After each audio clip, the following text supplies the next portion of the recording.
All right, well, are you ready to start the show then? I'm very ready to start the show. All right, let's do it.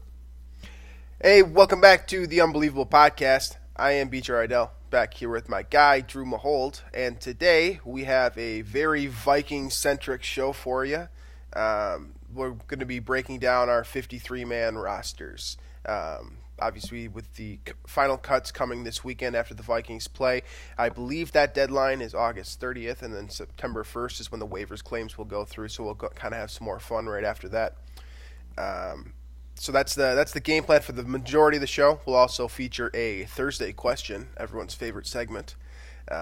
We will do a little talk on the Twins, who got another W, and kind of go a little bit further on what's going down this week with them, and then we'll finish up with some more NFL bold predictions. So that's the game plan for today. So let me just quick do this advertising, and then we'll jump into the Thursday question. So, SOCOM Creative once again. Are you ready to call an audible for your advertising? It's 2019. If you're not advertising your business on Facebook or Instagram, you are losing. Period. End of story. Winning Facebook and Instagram ad campaigns are well targeted. It's hard to sell lawn care to people who don't have lawns. Scroll stopping, kind of like stopping the run early in the game. If you want to get your customers' attention on Facebook or Instagram, you have to find a way to stop that scroll. And lastly, they make money. Winning campaigns aren't about likes and shares. It's about the dollars they put in your pocket. If you're ready to kick ass with your social media ads, check out our friends over at SOCOM Creative. All they do is come up with ways to help you explode your business and bring you new customers. All right, so fair warning here. I am sick, so if I sound terrible at any point. I mean, that's kind of the usual anyway. Fair point. All right, so here, Thursday question. This is actually kind of inspired by you and a conversation I saw you have on Twitter today. Oh, okay. Okay. Here's my Thursday question. It's actually sports centric, which is the first one we've had. Are there rules to being a fan? And if so, what are those rules? So when I'm talking about a fan, obviously I'm talking about a fanatic of any sort. So sports, you can be a fan of a human being, I suppose. Well, you can, obviously. Any type of, fanatic towards something or another. Okay. I guess the only rule that I would sort of... this is going to maybe sound hypocritical to some, but my only rule is that you can't be a bandwagon fan. And so I say that might be hypocritical because my Twins fandom is kind of that way. I describe myself as a fair weather Twins fan, not a bandwagon though, because they've always been my favorite team in baseball. Yeah, you're not bandwagon because you're a Minnesota sports fan. Right. Well, yeah. So I guess that my one rule is that if you have a favorite team in a sport or in a league or whatever, you can't hop off to join a better team. That's, I guess, my only rule there. Otherwise, you can. So basically, you're saying you can't choose your team. You have to let your team kind of choose you, whether that's or if you don't have one, then pick one and stick with it. Okay. Otherwise, after that, you can root however you want. You can be as passionate as you want. You can, be as upset as you want. Be as happy as you want. However you wanted to go about it, that's up to you. But just stick with the same team is my only rule. So, I do think that being a fan needs to have some sort of qualifier, right? So, like, anytime you describe someone as something, like, or you are a part of a club, or you go to a specific school or whatever, you have to be like qualified to do that, to be in that group generally. So, I consider a fandom to be somewhat like a club. Or honestly more like a cult, if we're being honest. And so I think the one qualifying thing for being a fan, you have to be informed. Now, informed is a bit subjective. I'm not talking informed like, I guess like a reporter informed, or like even someone who's just like a blogger or like a super fan. Like, you don't need to be informed like them. There's a reason why there's podcasts like us, obviously, to give you that information that you don't want to scroll through all day long. I'm talking like just know what's generally going on. Like, know who if it's football, know who your team's quarterback is. Know who your team's head coach is. And have a general idea of who the stars are on your team, like how the season is going, like that type of thing. Otherwise, that's fair. That's fair. Just a basic understanding of the status of your team. Yeah, and honestly, one of the best ways to do it is just by having like a favorite player. Like if you have a favorite player on a team and you know everything about that player and kind of his extension, like to that team, like the role that he plays or she plays for that matter. Then that to me makes you a fan of that person or that team. The reason why I have this qualifier specifically is for like when it's kind of like being a bandwagon fan, I suppose, but just when like someone says like, oh, I'm a Vikings fan, but they're a Vikings fan when it's convenient. So like honestly, kind of like you with your Twins fan. That's why I said it was hypocritical. It's not being a bandwagon fan. It's being a fair weather fan. So like in order to, like, you either are a fair weather fan or you're like a true fan. And like the qualifier for me is just having a general idea of what's going on. Okay. Like, you don't need to be able to break down Mike Zimmer's defense for me to say, oh, that's a Vikings fan.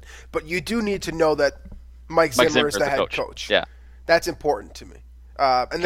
Then there's obviously within that like umbrella, like after you have become a fan, I do believe there are good fans, and I think there are bad fans, and I think that there are fans who are somewhere in between.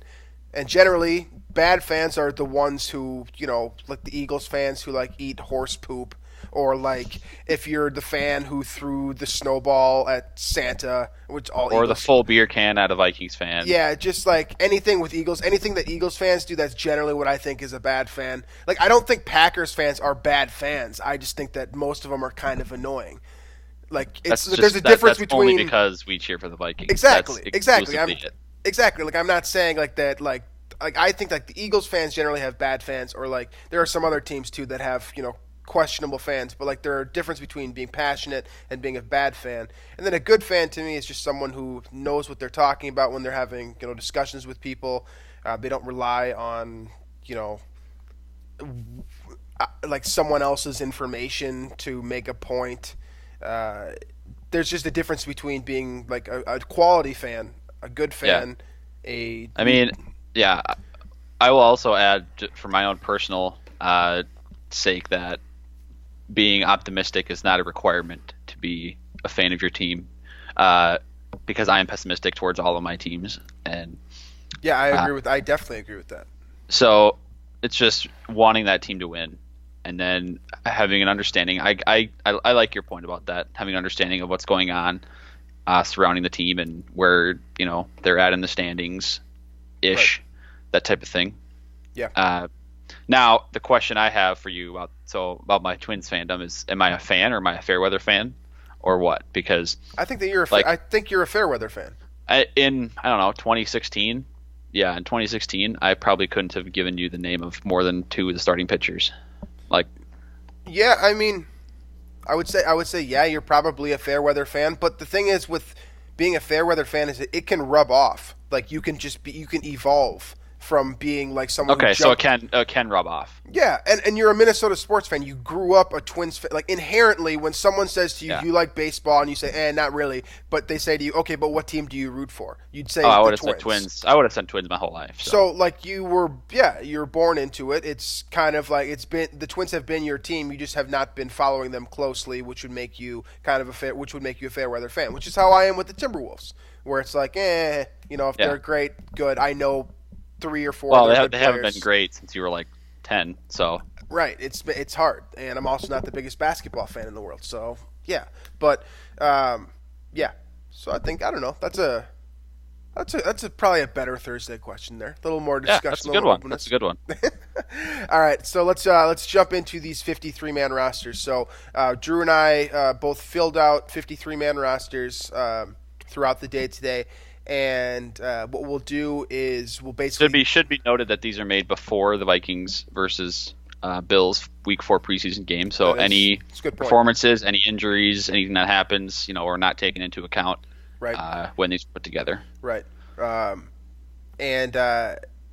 So we'll break down each of our rosters, and then what we'll do is we'll sort of feed that into the Buffalo game and kind of the expectations that certain players have to have, the sort of last chance scenario for a couple guys that we might see this week, just kind of the role that some of these fringe roster players will play in Buffalo, since honestly Week 4 of the preseason is basically just for fringe players and guys who want to try to get on tape so they can join another team on a practice squad. That's literally what Week 4 is about, and so we'll talk about the main candidates for there, and that'll be kind of the game plan. So why don't we start here by you just go ahead and give me your 53-man roster. Okay, I'll just go right through all of it. All right. Actually, you know what? Let's do it by position, and then at the very end we can we can kind of review it all. Okay, yeah. Perfect. So give me your quarterbacks. How many do you have, and who are they? All right. I have 3 quarterbacks on the roster: Kirk Cousins, Sean Mannion, Kyle Sloter. I think going into the preseason, I believe that the Vikings plan on keeping only 2, and Sloter showed up the way he did, and they kind of he sort of forced the Vikings to keep 3, and so I think Sloter is going to be on the roster as a third quarterback. Okay. I also have 3. I have the exact same 3: Cousins, Mannion, Sloter. Obviously, Cousins makes the team. He's the starter, even though some people don't like that. He's on the team. Mannion, this is. I should note that this is not my personal 53-man roster. This is who I think it's going to be. I think that's kind of an important. That's kind of what. Here. Yeah, that's what we're predicting. Yeah, this is a projection as opposed to like what I personally view would be the best 53. Because obviously I'm not Mike Zimmer. I don't know, but I would have a little bit different here. Sean Mannion obviously is. I have him slotted in as number 2, and that's just because it seems like that's what's going to happen. Not because I want him there, but because he is there. And then Kyle Sloter, number 3. I think that Sloter was probably going to make this roster all along. The QB2 debate thing has been kind of weird because there was no doubt for me that I never had doubt that there wasn't going to be 3 quarterbacks on this team. This has been a 3-quarterback team for quite some time. They always seem to do it, even if it makes more sense to keep an extra defensive player. I've always seen this as a QB3 team. So, especially with Andrew Luck's recent retirement, some of the injuries that happen. I guess you never know. You never really know, and there's no shot in my mind that Kyle Sloter makes it through waivers. So that's another reason why you have to keep him on your active 53. So we stick 3: Cousins, Mannion, Sloter, both of us running backs. Running backs: Dalvin Cook, Alexander Madison, Mike Boone, C.J. Ham. I got those 4, including fullback C.J. Ham. Sure. That's my 4. Yeah, I have the same list. Again, the rookie 3rd-round pick he's performed well in the preseason, and he had the pedigree where he was going to make this team. Plus, I think the big story is Amir Abdullah not on either one of ours, which isn't surprising given our commentary on it. But that's not being healthy. Plus, it seems like Mike Boone just has kind of emerged as an entertainer and a fan favorite, but also he runs really hard and is effective. So he takes the 3rd spot away from Abdullah. Yeah, I completely agree. The one caveat here was Amir Abdullah's ability to be the kick returner. So that kind of shakes things up on special teams a bit too. But I see it the same way that Drew does. Abdullah hasn't been around. I don't think that he deserved to be considered a lock without performing in the preseason. He hasn't done anything in my mind to give himself a spot. And this is a player I really liked coming out of Nebraska too. I don't see it with him anymore. I don't think he brings anything extra to this depth chart, and I don't think he's a good enough kick returner to justify keeping him on the roster. So I guess the other one too is this also would mean that both of us have Kari Blasingame kicked as well. I think that's fairly. That's kind of self-explanatory. I don't think there are too many people who are going to have 2 fullbacks on their 53 projections. Well, fullbacks. There's a lot of teams that don't have a single fullback, right. So having 2 would be kind of asinine. But it's I think I saw something about C.J. Ham not even playing this week because for no injuries, and so that to me tells me he's going to be on the roster, and if he is, then I just kind of by default assume Blastingame's not going to be. Right, because if you're going to keep Blasingame, it would be probably as a special teamer, because what role does a number 2 fullback have on this team? Right, exactly. And I think that there's at least 1 or 2 guys that I would prefer on special teams. Definitely a strong practice squad candidate. We'll get to that later on. Wide receivers, probably the first or second toughest position group to pick, I think. Yeah, so I have Thielen and Diggs, which, I think I'm going to hit those ones. It starts easy, right? Yeah, I think I'm going to hit those ones. I have B.C. Johnson and Chad Beebe, Jeff Badette, and then I have my next one is a receiver from free agency or another team. So that I don't know if that's fair game or not, but that is who I think the 6 receivers will be. It'll be Thielen, Diggs, BB, Johnson, Badette, and then somebody from another team or free agency. Fair enough. I mean, that's the same group that I have: Thielen and Diggs at X and Z, and then BB at Y in the slot there. Obviously, that they can all be somewhat interchangeable, but that's what I think that the starting 3 will look like. And then you've got BC, who kind of is the replacement on the outside. You could probably say the same thing for Badette as well. And the Vikings, I don't think they have any need to have a second guy that can play the slot exclusively like BB, given that Thielen and Diggs both have that ability as well. So those are the same 5 guys that I have. I guess the big knocks here that we have. Obviously, this means that neither of us have Treadwell making the roster. He's been the candidate for trade, seemingly. I mean, they haven't said it, but they've basically said it. Oh, yeah. Well, I guess the Vikings themselves haven't said it, but, I mean, it's been reported from reliable outlets that he's on the block, and I can't imagine they've had any interest there. But right. So I see him getting cut. The Vikings eat that last year of his deal. But you don't have a 6th receiver joining from somewhere else? I don't. I think, if anything, one will be replaced. That if that's kind of the change. So that spot will be used somewhere else, is what you're saying? Yeah, I think it's going to be 5 receivers for the Vikings. Okay. This has been a 6 receiver team in the past, but I just don't see enough talent to warrant it when you have, more talent on the back end elsewhere. Right. I was deciding last minute there before the show between Zylstra and random name from another team or another place, and I chose unknown player. So we'll see how that turns out. Zylstra is pretty close to last man out on my roster. I think if I was to shake things up a little bit, he would probably be one of the next guys in. Yeah. But I just if he has a huge week 4 game and makes it difficult to cut him, then he could be a guy that could sneak in. I would consider him to be a strong fringe player. Over to tight ends. Tight ends, I have 4. I got David Morgan on the pup. I think he's still on the pup, right? And then Rudolph, Conklin, and Irv Smith Jr. I would imagine you have something similar. Yeah, I have the same thing. Morgan on the pup, obviously. I assume that he'll replace Conklin at some point, or we'll see something interesting happen there. But I think all 4 will stay on the roster when he's back. I think it's possible. The only real question marks here was whether Conklin was going to make the 53. I think that he certainly justified that throughout the preseason, and he has shown some tremendous upside as not just a blocker, but also someone guy that can go a little bit vertical as well. So that leaves Cole Hikutini off the roster. And obviously Irv Smith makes it as a second-round pick no matter what, but he's also had a strong preseason, and Kyle Rudolph, the crafty vet, of course, hangs on. So I think that position's relatively self-explanatory, I think. Yeah. At least the first 2 spots. I think there's a debate to be made with Conklin, but I don't have – the back end of the Vikings roster is not nearly as talented as it has been in other years. So I think this is a year where he makes it pretty easily. Yeah. Which leads us over to left tackle. And the offensive line really as a whole. Yeah, do. I guess I have. Give me your tackles first. Give me your tackles first. Okay, I got Reef, O'Neal, Hill, and Udo. Interesting. Okay, so I've got Reef, O'Neal, Hill, and then I have Aviante Collins coming off of rehab to get that last spot. Yeah, that's kind of the difference for me is how they Collins hasn't been very healthy. Right. Udo has at least been playing, so I don't know. That one's kind of our difference, but I would imagine our guards and centers interior guys are the same probably. Bradbury, Klein, Elfline, Samia, and Jones.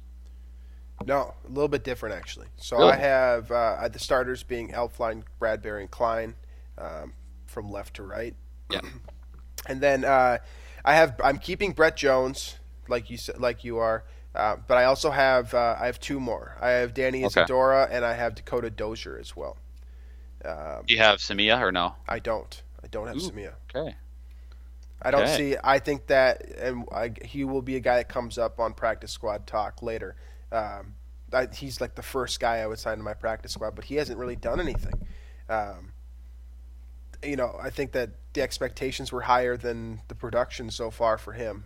He's definitely a fringe guy that could. I makes sense why you would have him on your roster. I just don't think he's done enough, and he's a low enough draft pick where he's kind of a practice squad guy. I think his first year. Fair.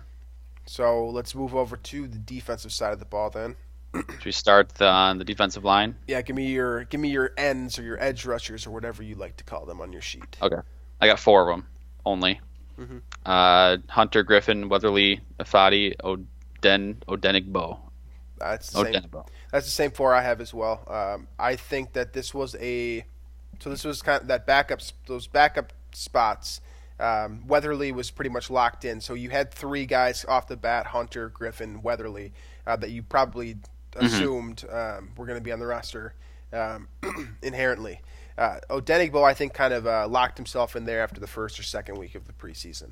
I'll say that Carter Schultz seemed to kind of step up, and I feel like if there was going to be a fifth D end, it would be him. Yeah. But that's and I don't think there's going to be five. I don't think it's I don't think the gap is that close, but I think Schultz, the next best option. Yeah. So to speak. I would say that Aruna didn't do enough either. So that leaves those four guys, which would mean that this is going to be Odenigbo's first year actually starting the year on the 53-man roster. So yeah, that's something right there. Good for him if this comes to fruition. Over on the interior, how many defensive tackles are you keeping? 5. I have Linval Joseph, Smar Stephan, Jalen Holmes, Hercules Mataafa, and Jaleel Johnson. Got all 5 of them. Excellent. So I've got Linval. I think that this is the difference that we have in our two rosters, where you are keeping a sixth receiver. I have an extra defensive tackle. Linval, Shamar, Jalen Holmes, Jaleel Johnson, Hercules, and then Armand Watts is my sixth. I think that depending on what the Vikings want to do, I think that last spot on the roster is either going to be a sixth defensive tackle or potentially a seventh interior lineman or a sixth wide receiver. Those are kind of the three spots to me where you could see an extra guy added. I went with Watts. I think that he's had a strong preseason, strong camp. I thought that he's looked the part quite a bit, and I think that there have been times when Jaleel Johnson hasn't looked the part as much, especially when we're talking nose tackle specifically. Yeah. So that's kind of where I push Watts in there. I don't see him as a guy that gets more than like 14 snaps barring an injury, but I think that he's like kind of a last man on candidate too. Sure. Yeah, and then at linebacker I feel like this is pretty self-explanatory as well, but maybe not. I have 5 of them. Anthony Barr, Eric Hendricks, Eric Wilson, Ben Gideon, Devontae Downs. So I have 6 here. I have the same 5 that you have: Barr, Kendricks, Gideon, Wilson, and Downs, and then I have Cameron Smith as well as a special teamer. That's probably a good addition there. The difference maker here being that Kentrell Brothers doesn't make the team. That's for both of us. That's for both of us as well. It's probably someone that'll come up when we discuss the upcoming game here. But I really think that, I've said this on a couple shows. I think that his time here is kind of make or break. So he's a guy that could literally make the roster next week for me. But right now I see him as kind of an odd man out and arguably the biggest cut not named Laquan Treadwell. Yeah, you got that right. So that moves us that moves us over to cornerback. Who you got? Yeah, I have 6 names. I don't feel good about a couple of them, but I have Rhodes, Waynes, Hughes, Alexander, Craig, James, and Chris Boyd. And Boyd is kind of I'm giving Boyd the benefit of the doubt just because he's been getting more reps with like the second team, for example, Right. than others, and so I still don't think he's performed that well, but I think he's been given that benefit of the doubt from the coaches. So I think that's why I have him on. But I mean, after Alexander and Hughes, if this group gets thin, Vikings are low on options, especially with the Holton Hill suspension. Absolutely, yeah. So Hill being not there makes way for me for Duke Thomas. So I've got the same four on top as you, as everyone else: Waynes, Rhodes, Alexander, and Hughes. But I'm only keeping 5, and so my 5th one is Duke Thomas, with Holton Hill taking his spot when he comes off the suspended list, in a couple months here. So Duke Thomas to me, of the other 3 guys that are kind of an option here, Boyd and Craig James, I like Thomas the most in the preseason. Honestly, he's been a roller coaster. So he's had the forced fumble. He's had some blown coverages. He's also had some better coverages as well, but generally against guys that, will be, like I've said before, we'll be working at Lunds in a couple of weeks. So it's hard to justify any of the talent in the the cornerback 5 slot, and likewise the cornerback 6 slot, because no one really has stepped up. So I went with Thomas over the other guys. And as we transition to safety here, I was really mulling one more decision, and it was with Boyd versus Marcus Epps at safety. I guess we kind of transition into this now. So safety, I have Harrison Smith, Anthony Harris, and Jaron Kearse, as I think all of us do. Sure. And then Duron Smith, and then so that's the 4 I have. And then my decision that I was referring to was Marcus Epps as another safety or Chris Boyd as the 6th cornerback. Sure. And I went with Boyd as a 6th cornerback. Yeah, so I have the same 4 safeties as you: Harris, Smith, and then Kearse. Marcus Epps for me is a practice squad guy this year. Just not quite enough, not big enough, honestly. I'm just not comfortable with having him on the 53 this year. But I think he's shown some talent, and probably a good guy to watch during the 4th preseason game against the Bills as well. So that leads us to special teams, which which is actually interesting. It's not a given as it has been in most years past. Right. Kicker Dan Bailey, punter Corey Vedvik, and long snapper Austin Cutting is what I have. Even though Dan Bailey did not kick at all last week, and even though Vedvik missed 2 field goals, I still think that they're gonna trade a 5th round pick for a guy that's going to stay on the roster, and that's really the only reason I think that Matt Weil is gone. I'm completely with you. I had the same 3 guys: Bailey, Vedvik, and Cutting, and honestly for the exact same reason. I thought that Vedvik did a good job punting. He did not do a good job kicking. So he makes the team as a punter strictly because he's a 5th round pick, and Matt Weil isn't. So I guess leading into then like the sort of matchups that we'll be watching and like depth spots to kind of look for. So just on some of the things we disagree with, like would be Drew Samia. Yeah. And I guess you had Dakota Dozier, and then Collins as well. I don't know if he's even going to play. And let's see, who else would we have? Armin wide Watts. the wide receiver spot too, just with Zylstra and the discussion there potentially. Armin Watts was one you had and I did not. Cameron Smith was one you had and I did not.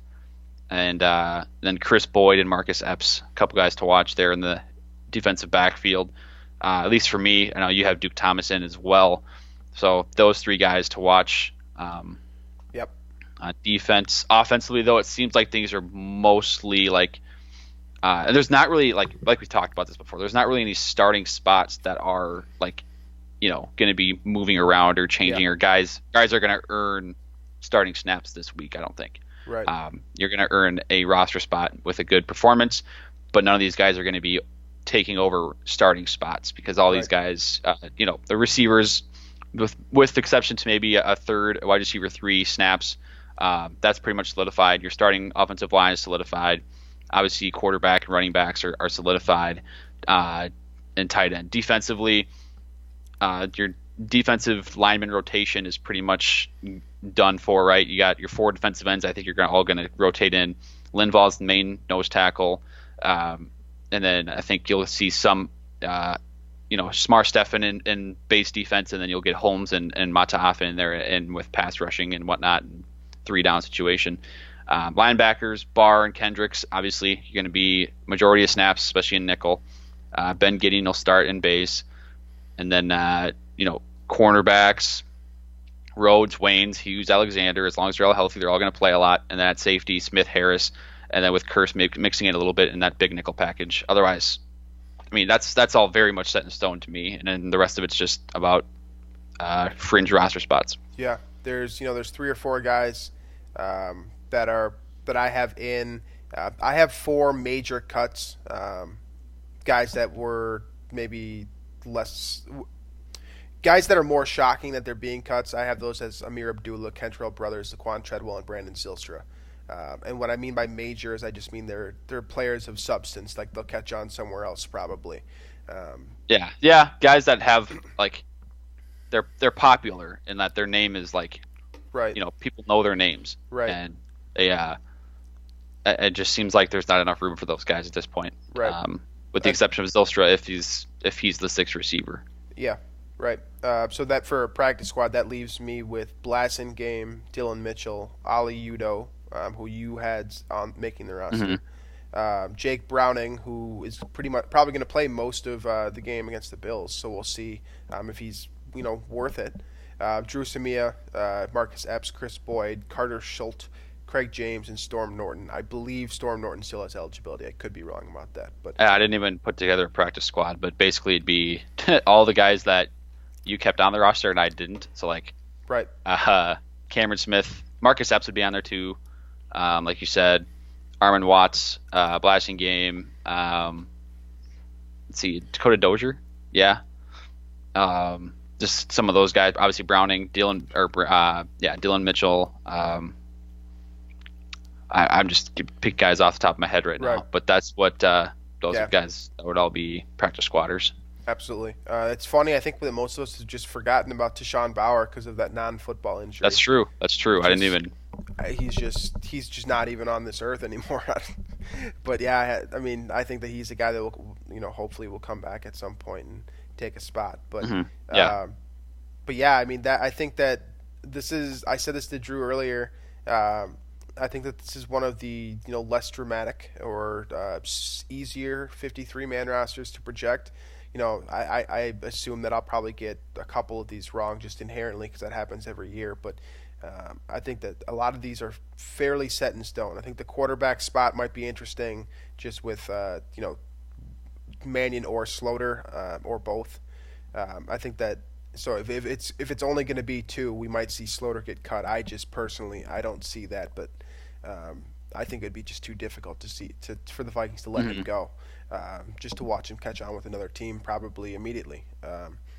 So that's really to me that's really the biggest cut that we might see. I don't think anyone's going to be surprised by Treadwell getting cut.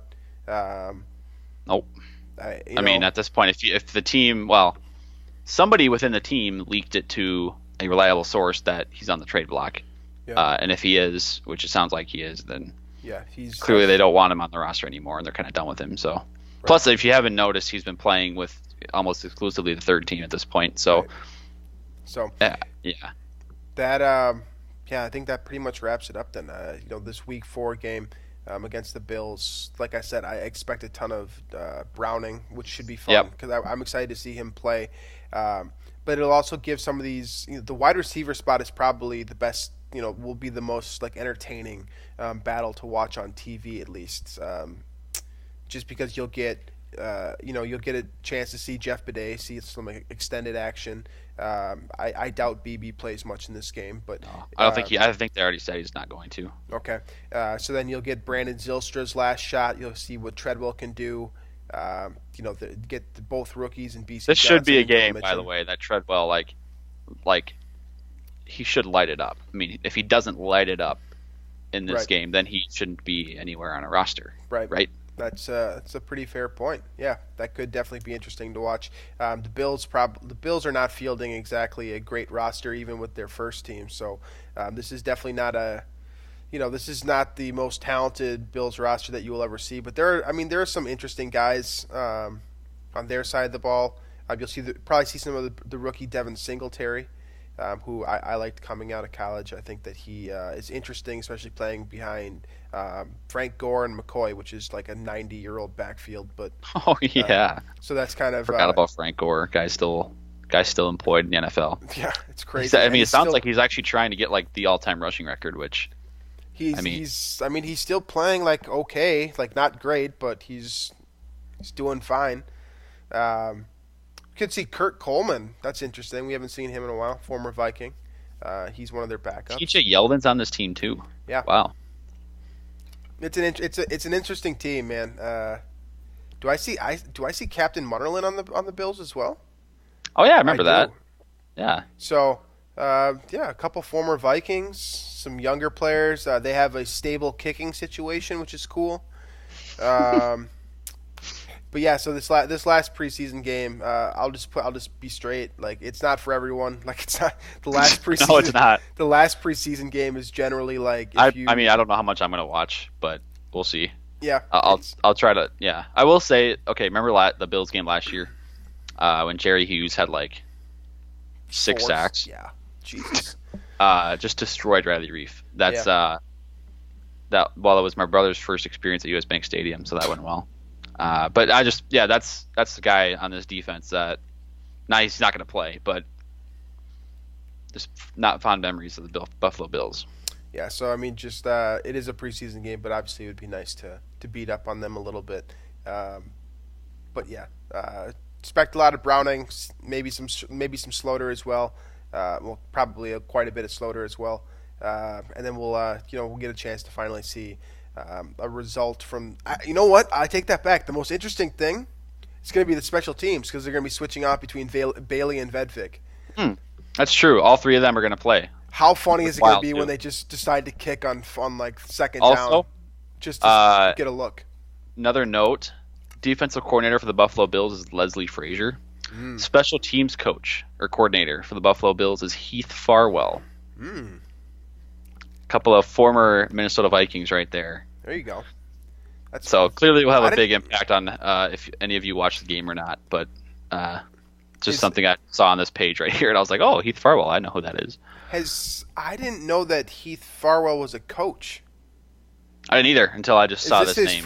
Is this his first gig as a... No idea, but no idea? I'm sure he was some assistant or something before this. Huh. Interesting. Well... Yeah, that's cool. I actually didn't know that. I'll read up on his Wikipedia page quick, and I can maybe give you an answer. It's a great fun fact. I had no idea. He started in 2016 as a special teams assistant with Seattle. Last year was an assistant with the Panthers, and now special teams coach or coordinator with there you go. So it's his first big boy job. Yes, coach. That's cool. Good for Heath. All right. Well, let's switch over to the Twins here. Excuse me. Yes. Sorry. Goodness gracious. Yeah, I'm dying. So Twins. Last time we heard from them, last couple times we heard from them actually. They've been getting some wins lately, so I've been happy about that. Nice little 3-game win streak that they got going against a couple AL Central bottom dwellers. Most recently, got a W over the White Sox, which is nice to see. They will play again tonight against the Sox.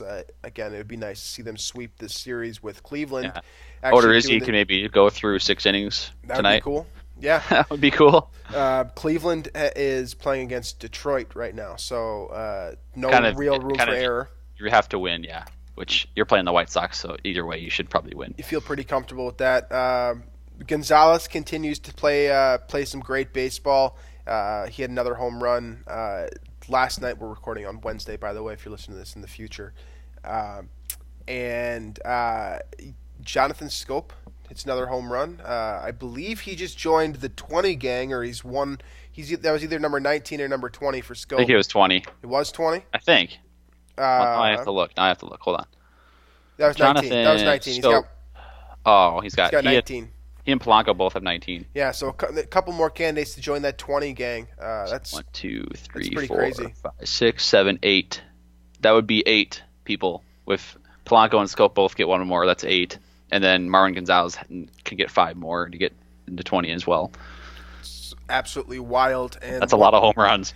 One of those spots that is not contributing 20 home runs is Byron Buxton.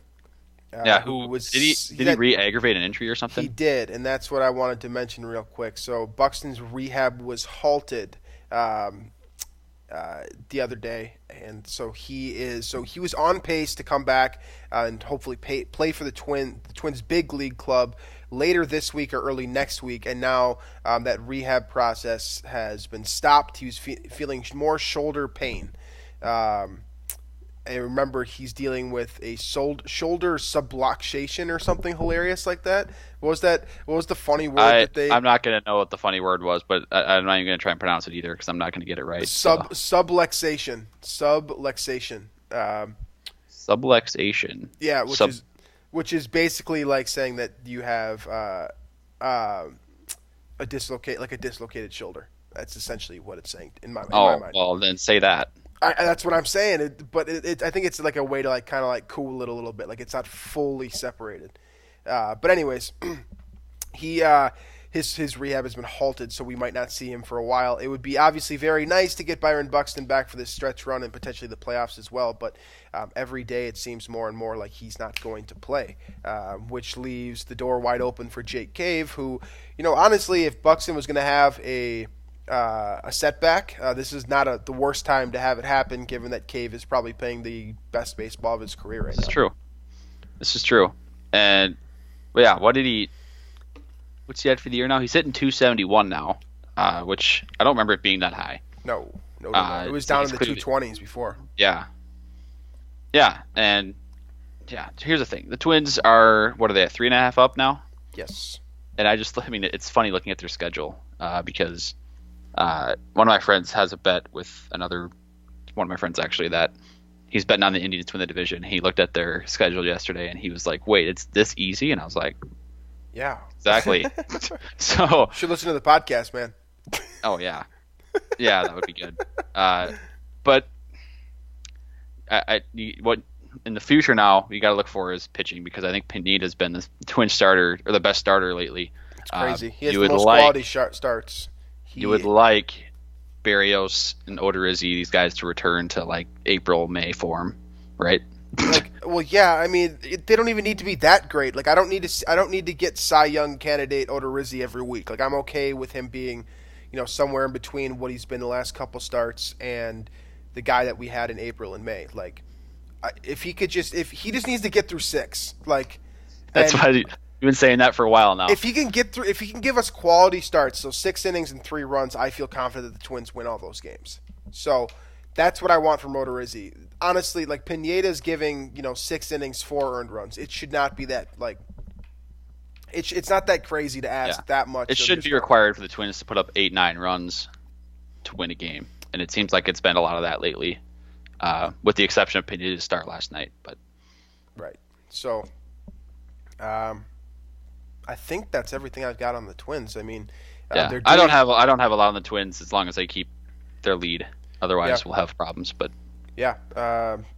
for sure. As long as they continue to win honestly, like it's funny because when the Twins win, I have very little to say about them. But when they lose, that's when it's a lot easier to talk about the Twins, especially with the schedule right now where you're playing against these, very subpar teams that, like the White Sox have a very outside chance of winning 81 games, which would make them a 500 team. Detroit, not even close. Kansas City, also not close. So, we don't need to repeat this 100 more times. We probably will, but you just need to beat these teams. And if you're not beating them, you need to win at least 67% of these games, especially because the Indians are playing Detroit right now. So, we'll see where the Twins are at next time we speak. But for right now, everything is pretty. We're in a pretty nice spot and pretty calm about the Twins. I feel pretty nice. So, let's move over here to the bold predictions. Bold predictions. Let's see. I have a couple in my mind that I'm trying to sort of balance out, but the one I'm going to go with. So this is weird because in one of my other predictions, I had Thielen and Diggs both getting 1,300 yards, and then now on this one is like I have Dalvin Cook getting 100 catches, and so what I'm basically saying here is that Kirk Cousins is going to have like an MVP statistical year by getting the ball to Dalvin Cook 100 times plus 1,300 each to Thielen and Diggs. But that's what I'm going to go with, and hopefully it hits. Dalvin Cook, 100 catches. 100 catches. Yes, it's a lot of catches. That is a lot of catches. That also says that Dalvin Cook's going to play 16 games. Correct.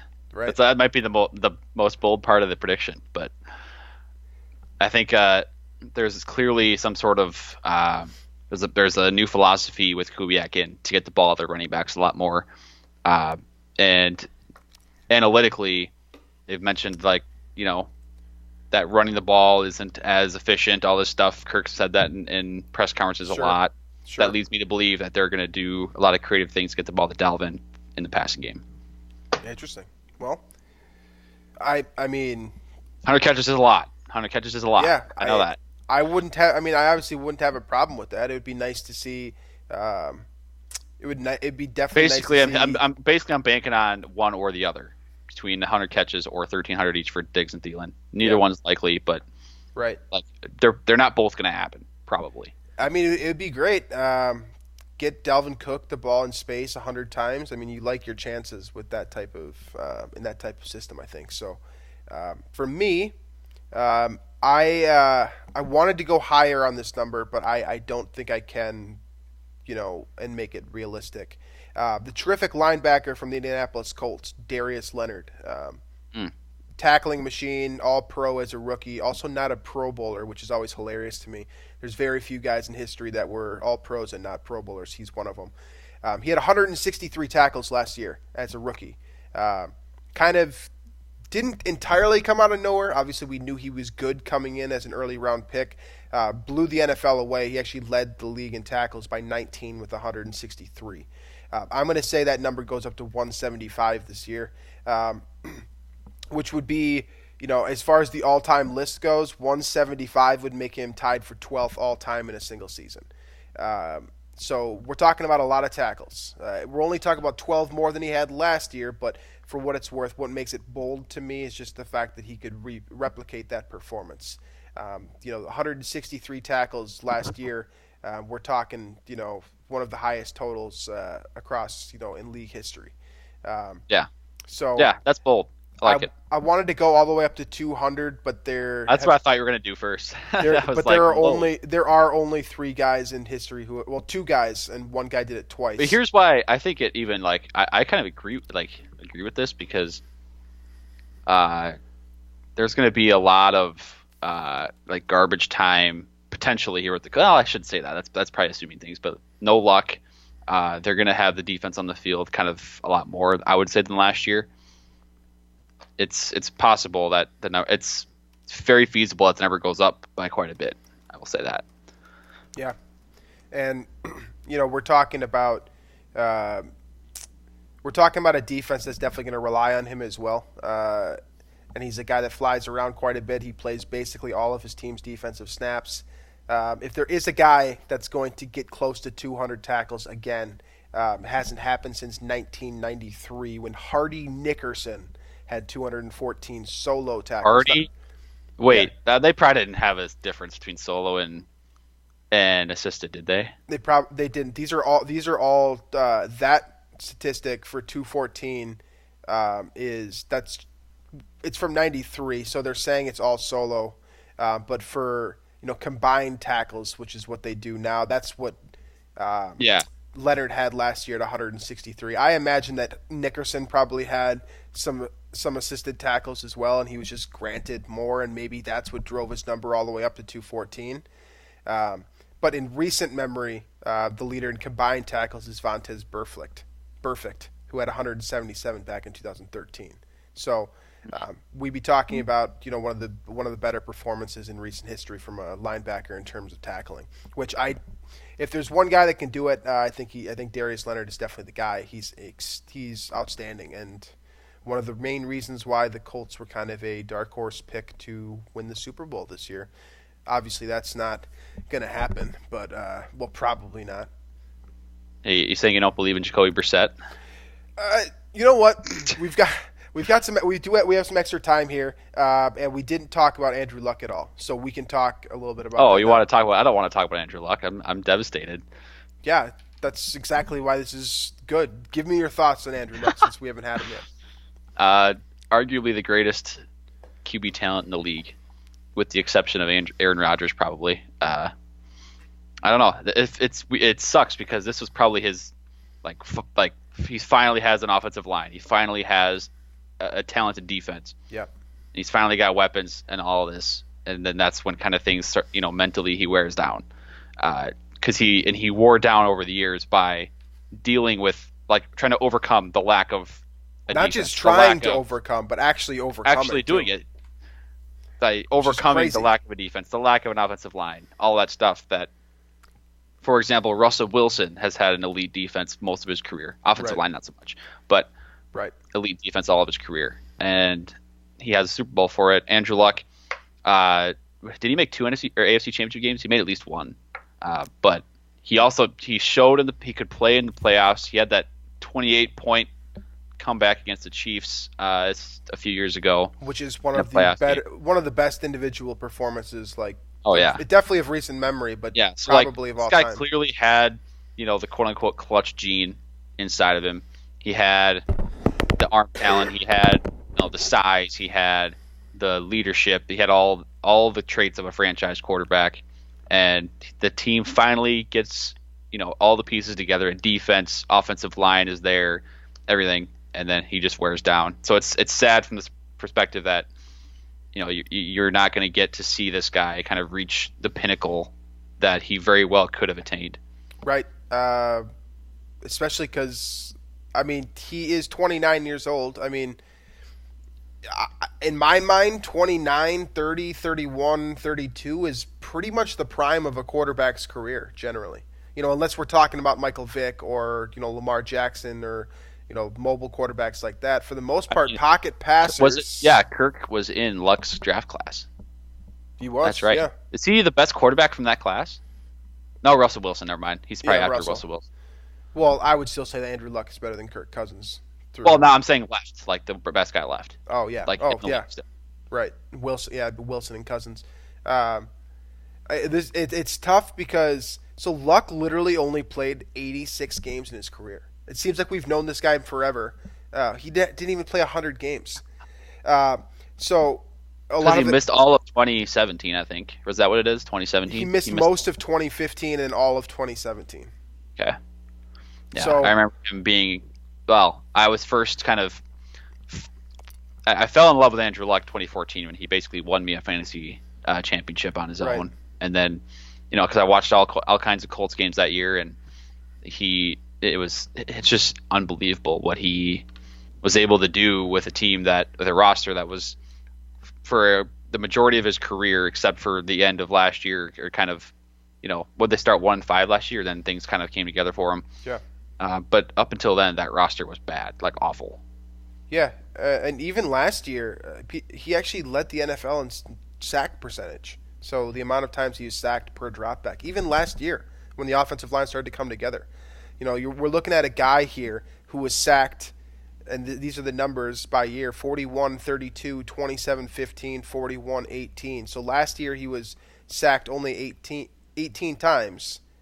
Still was shockingly still ranked top in sack percentage, but most of those years, he's getting sacked over 30 times, and that'll wear on you.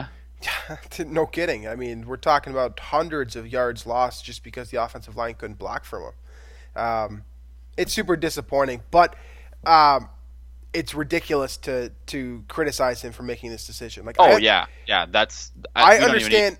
I understand being frustrated. This is the same feeling that I think Colts fans are experiencing the same feeling we had when Teddy Bridgewater went down. with the knee injury, where it's like right before the season starts, you're jacked. You think that you have a chance to go deep into the playoffs, and you lose your starting quarterback, and all hell breaks loose. Yeah. And then you react. You react kind of accordingly, just as frustration.